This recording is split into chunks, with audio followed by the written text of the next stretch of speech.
নমস্কার বন্ধুরা, আবার একটা নতুন ভিডিও নিয়ে চলে আসলাম, যেটা নাকি অনেকদিন ধরেই ভাবছিলাম যে এটা বলার প্রয়োজন আছে। আপনারা নিশ্চয়ই আগের আমার ভিডিওগুলো দেখেছেন, আর ভিডিও গুলো ভালো করে দেখবেন এবং পুরো ভিডিও দেখবেন এবং আমার চ্যানেলকে সাবস্ক্রাইব করবেন, আমার চ্যানেলকে লাইক করে দেবেন। এতে আমাদের আমার ক্ষেত্রে, কাজের ক্ষেত্রে আরও সুবিধা হবে এবং আরও সুন্দর করে ভিডিও আপনাদের জন্য তৈরি করতে পারবো। যাই হোক, বিষয়ে চলে আসি। তো আজকের বিষয় হচ্ছে নতুন একটা fund, Invesco India technology fund, যেটা নতুন আসছে, কালকে থেকে স্টার্ট হচ্ছে আপনার 3 তারিখ, 3 সেপ্টেম্বর থেকে 17 সেপ্টেম্বর অবধি চলবে। এনএফও পিরিয়ড এই দিন এইটুকু সময়ের মধ্যেই আছে। তো এই ফান্ডটা বলার আগে আপনাদের বলি কেন এই ফান্ডটা নিয়ে আমি বেশি এর আগেও বলেছি। দেখবেন এর আগে আমি একটা ফান্ড নিয়ে আলোচনা করেছি, আমার পুরনো ভিডিও দেখলেই পেয়ে যাবেন। ফ্র্যাঙ্কলিন ইন্ডিয়া টেকনোলজি ফান্ড, সেটা নিয়ে ভিডিও করেছিলাম। তো এটাও আবার আরেকটা টেকনোলজি ফান্ড, যেটা নিয়ে আমার মনে হচ্ছে যে আপনাদেরকে বলার প্রয়োজন আছে। কারণ আমাদের সময় বা আমাদের যে দিন, যে এখন কিন্তু আমরা টেকনোলজি নির্ভরশীল হয়ে গেছি। কারণ যা কিছু করতে যাব, যা কিছু করবেন আপনি, টেকনোলজি ছাড়া কিছুই কাজ করা যাচ্ছে না। যেমন ধরুন, আমি কম্পিউটারের কাজ ক্ষেত্রে যেমন একটা টেকনোলজি তো প্রয়োজন আছে, অ্যাজ ইট ইজ আমরা মোবাইল, আজকে প্রত্যেকটা দিন নিত্য নৈমিত্তিক জীবনে আমরা কিন্তু মোবাইলের ব্যবহারটা করতে চলেছি এবং মোবাইল ব্যবহার এমনভাবে করছি, যেমন যেমন আমরা যেসব নতুন জিনিসগুলো ব্যবহার করছি, যেমন আমরা অভ্যস্ত হয়ে গেছি প্রায় একরকম, যেমন হোয়াটসঅ্যাপ, ফেসবুক, হ্যাঁ, টুইটার, হ্যাঁ, ইউটিউব, এগুলো ছাড়া আমাদের চলছেই না। তো এই যে জিনিসগুলো, এগুলো আমরা একটা অভ্যাসের মধ্যে দাঁড়িয়ে গেছে। কেউ যদি বলে, আজকের দিনে যদি ভাবে যে মোবাইলে ফেসবুক ছাড়া বা টুইটার ছাড়া বা ইউটিউব ছাড়া থাকতে পারবে, আমার তো মনে হয় কেউই পারবে না, এরকম একটা এমন দিন চলে এসেছে। যাই হোক, এইগুলো আমাদেরকে একটা জীবনের সঙ্গী হয়ে গেছি। সেহেতু এই টেকনোলজি ছাড়া কোনো ইনভেস্টমেন্টও আমরা ভাবতে পারবো না। তো আমাদের এই ইনভেস্টমেন্টের যে পার্ট বা যেটা নিয়ে আজকে আলোচনা করব, সেটা কিন্তু টেকনোলজি নির্ভরশীল। কারণ এই ফান্ডটা এমনই একটা ফান্ড, যেটা নাকি আপনার হচ্ছে টেকনোলজি সেক্টরে ইনভেস্টমেন্ট করবে এবং আসছে যে দিন বা আসছে যে সময়কাল, সেখানে আমাদের টেকনোলজি সেক্টর কোম্পানিগুলো কিন্তু খুব বড় মাপের গ্রোথ হতে পারে। এবং দেখেছেন লাস্ট 2 বছরে ইউএসএ কিন্তু টেকনোলজি খারাপ করেছে স্টকগুলো, এবং তার আগে দেখুন কোভিডের সময় কিন্তু টেকনোলজি স্টক খুব ভালো করছিল। যেমন 2020 সালের করোনার পর থেকে বলছি, 2020 সাল এবং 2021 সাল টেকনোলজি স্টক খুব ভালো করছিল, এবং তারপরে আবার 2022 এবং 2023 সালের মিডলের দিক থেকে কিন্তু টেকনোলজি স্টকগুলো একটু ভালো করা শুরু করেছে।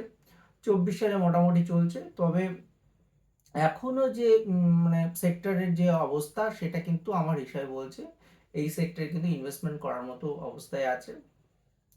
আসছে দিনে কিন্তু এই স্টকগুলো কিন্তু, টেকনোলজি স্টকগুলো কিন্তু ওভারঅল ভালো করতে পারে।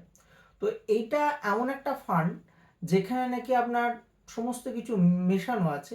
তো মেইনলি হচ্ছে, দেখুন এখানে ফান্ড ম্যানেজার আছেন মিস্টার হিতেন জেন এবং আদিত্য খেমানি আছে, এবং তারা ফান্ড অনেক দিনের এক্সপিরিয়েন্স লোক। এবং এই ফান্ডে আপনারা কিন্তু মিনিমাম লামসাম ইনভেস্টমেন্ট 1000 দিয়ে স্টার্ট করতে পারবেন। আর এক্সিট লোড আছে 0.50%, যেটা 3 মাসের জন্য। 3 মাসের পর যদি আপনারা রিডিম করেন না, তো সেক্ষেত্রে কিন্তু এক্সিট লোড লাগবে না। কিন্তু এই ফান্ডটার একটা মেইন বিষয় হচ্ছে যে টপ যে আমাদের ইন্ডিয়াতে আইটি সেক্টর স্টকগুলো আছে, সেখানে 50% অ্যালোকেশন রাখা হবে, এবং 50% অ্যালোকেশন রাখা হচ্ছে নিউ এজ টেকনোলজি। তো নিউ এজ টেকনোলজি স্টকগুলো তে ইনভেস্টমেন্ট, আমরা মোটামুটি দেখুন, আজকের যে আসছে যে দিনগুলো যত সময় যাবে, তার সাথে কিন্তু টেকনোলজি ক্ষেত্রে একটা বড় মাপের পরিবর্তন হতে চলেছে। আর আমরা যে টেকনোলজিগুলো নিয়ে আমরা অনেকেই আলোচনা করছি না, এর আগেও আমরা বলেছি যে এআই টেকনোলজি, আর্টিফিশিয়াল ইন্টেলিজেন্স কিন্তু আসছে দিনে আমাদেরকে, মানে আসছে দিনে এমন একটা দিন হতে চলেছে যেখানে যে এই টেকনোলজির উপর নির্ভরশীল হতে হচ্ছে। এবং ক্লাউড কম্পিউটিং, এবং রোবোটিক টেকনোলজি। এই যে আসছে দিনের যে টেকনোলজি, যে পৃথিবীর অন্যান্য যেমন ইউএস, আমরা মেনলি ইউএসএ কেন টেকনোলজি সেক্টরটার ওপর আমরা ইউএসএর উপরই বেশি মানে নজর রাখতে হয়, কারণ কি ইউএস ছাড়া আমরা কখনো কোনো রকমভাবেই চলতে পারিনি। যে আমি বলছিলাম প্রথমে, ভিডিওর প্রথম দিকে বলেছিলাম যে মনে করুন হোয়াটসঅ্যাপ বলুন, ফেসবুক বলুন, এগুলো কিন্তু সম্পূর্ণ ইউএস এর উপর ডিপেন্ডেবল হয়ে আছে। আমরা ইউএস এর এগুলো ফেসবুক মানে মেটা স্টক আছে, মেটা বলে, মানে যেটা আমরা মানে ফেসবুক সেটা মেটা স্টক। এবং যেমন যেমন দেখুন গুগল আছে, গুগল কেন এই অ্যালফাবেট, এই কোম্পানিটা, কারণ কি গুগলের উপর আমরা নির্ভরশীল আছি। শুধু এই যে কোম্পানিগুলো আমাদের আসছে প্রত্যেকটা দিনের আমাদের প্রয়োজনীয় হয়ে দাঁড়িয়েছে, এবং আসছে দিনের যে টেকনোলজিগুলো আসতে চলেছে তার মধ্যে হচ্ছে ক্লাউড কম্পিউটিং, এআই টেকনোলজি এবং রোবোটিক টেকনোলজি। এবং আসছে দিনে ভাবা হচ্ছে যে গাড়ি হয়তো এমন একটা দিন আসতে চলেছে যেখানে রোবোটিক সিস্টেমের মাধ্যমে সমস্ত কাজকর্ম হবে এবং হয়তো মানুষের প্রয়োজনীয়তা কমে যাবে সেক্ষেত্রে। হ্যাঁ, তো এই আর্টিফিশিয়াল ইন্টেলিজেন্স অটোমেটিকলি মানুষ সমস্ত কিছু মানে কাজগুলো, যেমন গাড়ির ক্ষেত্রে রোবোটিক হয়ে যাবে। গাড়ি মানে এমন একটা গাড়ি তৈরি করছে ইউএস, যেটা মানে টেসলা বলে একটা কোম্পানি, সেটা অটোমেটিক সিস্টেমে আপনি আপনার গন্তব্যস্থলে পৌঁছে যাবেন, সেখানে কোনো ড্রাইভারলেস কার হবে। এবং এই যে নতুন নতুন টেকনোলজি সেক্টরের ক্ষেত্রে যে একটা বড় পরিবর্তন আছে, এই ধরনের জায়গায় কিন্তু টাকাটা ইনভেস্টমেন্ট করা হচ্ছে টাকাগুলো। এবং এখনো আমাদের জলদি মানে যেই সমস্ত মানে আমরা চলনশীল স্টকগুলো আমাদের ইন্ডিয়া স্টক মার্কেটে লিস্টেড কোম্পানিগুলো আছে ন্যাচারালি আমরা দেখি, যেমন টিসিএস আছে, ইনফোসিস মানে আইটি সেক্টর স্টকগুলো, যেমন আইটি সার্ভিস মানে আমাদের মেন যে সেক্টরগুলোতে investment, IT service and consulting এবং আউটসোর্সিং কোম্পানিগুলোতে ইনভেস্টমেন্ট করবে, আইটি ইনফ্রাস্ট্রাকচার ডেভেলপমেন্টে ইনভেস্টমেন্ট করবে। আচ্ছা, ইন্টারনেটে ইনভেস্টমেন্ট হবে, ই কমার্স কোম্পানি এবং ফিনটেক টেকনোলজি। তো ফিনটেক টেকনোলজিটা আমি শর্টে বলছি যে আমরা যে সমস্ত অ্যাপগুলো ব্যবহার করছি, ফিনান্সিয়াল টেকনোলজি অ্যাপগুলো ব্যাংকিং ক্ষেত্রে এবং মিউচুয়াল ফান্ডে ইনভেস্টমেন্টের ক্ষেত্রে যে ফিনটেক টেকনোলজিগুলো অ্যাপগুলো ব্যবহার করছি। তো সেক্ষেত্রে একটা বড় পরিবর্তন হয়েছে যে কয়েক বছর ধরে আমরা কিন্তু মোবাইলে অ্যাপ নির্ভরশীল হয়ে গেছি। তো যাই হোক, টেলিকমিউনিকেশন এই ক্ষেত্রেও একটা পরিবর্তন হচ্ছে, দিনকে দিন আমরা 5G তে চলে যাচ্ছি আসছে দিনে, যে আমরা 5G তে আমরা চালু হয়ে গেছে। আচ্ছা, সেমিকন্ডাক্টর, ইন্ডাস্ট্রিয়াল ইন্ডাস্ট্রিয়াল টেক কোম্পানিগুলোতে। আচ্ছা, আইটি ক্ষেত্রে আরেকটা আছে হার্ডওয়্যার টেকনোলজি আছে, সেখানেও আমরা ইনভেস্টমেন্ট করব, মানে আসছে দিনে এখানে হচ্ছে কোম্পানি এই এই এই এই সেগমেন্টগুলো আছে। Engineering and research. আচ্ছা, নিউ এজ টেক, যেটা নিয়ে আমি বলছিলাম একটু আগে, বলছিলাম নিউ এজ টেকটা কি। নিউ এজ টেক হচ্ছে আজকের দিনে, এখন মানুষ কিন্তু সময়ের সাথে সাথে রুচি পরিবর্তন হয়ে গেছে। এখন কিন্তু মানুষ অনলাইনে খাবার দাবার অর্ডার করে, যেটা নাকি আমরা অ্যাপে আমরা খাবার অর্ডার করছি, জোম্যাটোর মাধ্যমে খাবার দাবার, বা সুইগি আছে, জোম্যাটো আছে। জোম্যাটো আমাদের স্টক মার্কেটে অলরেডি লিস্টেড হয়ে গেছে। এবং অনলাইনে ট্রানজ্যাকশন করছি, মানুষ একটা জায়গা থেকে একটা অ্যাকাউন্ট থেকে আরেকটা অ্যাকাউন্টে মানুষকে টাকা পাঠিয়ে দিচ্ছি খুব চটজলদি, যেটা নাকি পেটিএম আছে। এবং অনলাইনে মাধ্যমে আমরা কসমেটিক কোম্পানির বিভিন্ন কসমেটিক নিচ্ছি, যেটা নাইকা আছে। তো এইরকম ভাবে কিন্তু সময়ের সাথে সাথে পরিবর্তন হচ্ছে, এবং ডিজিটাল প্ল্যাটফর্মের মাধ্যমেই আমরা, যেটা নাকি আগে ইন্স্যুরেন্স এজেন্ট ডেকে আমরা পলিসি করতাম, সেক্ষেত্রে হচ্ছে নতুন সমস্ত কোম্পানিগুলো হয়ে গেছে। যেমন যেমন ধরুন পিবি ফিনটেক মানে পলিসি বাজার, তার মাধ্যমে পিবি ফিনটেক হচ্ছে পলিসি বাজার কোম্পানিটা। তো পিবি ফিনটেকের মাধ্যমে পলিসিকে গো ডিজিট, মানে যেটার মাধ্যমে আমরা জেনারেল ইন্স্যুরেন্সের পলিসিগুলো করছি গো ডিজিটের মাধ্যমে।